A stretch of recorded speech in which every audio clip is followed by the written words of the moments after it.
Hello and welcome back everybody. So whenever I open the file explorer, okay, this whenever I open the file explorer, it will open by default in home, and I want this that it will open in this PC. Okay, I want this option in the by default. So how I can do that? Okay, so let's open again file explorer, and now you can see these three dots here. Okay, so click on these three dots.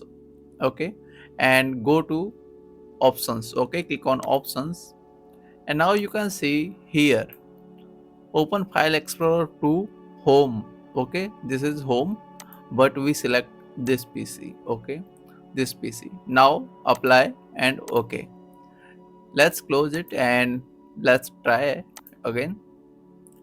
Okay, now you can see it by default open this PC. Okay, so that's it for today, and I'll see you in the next video. If you like this video, please subscribe this channel and press the bell icon. Thank you.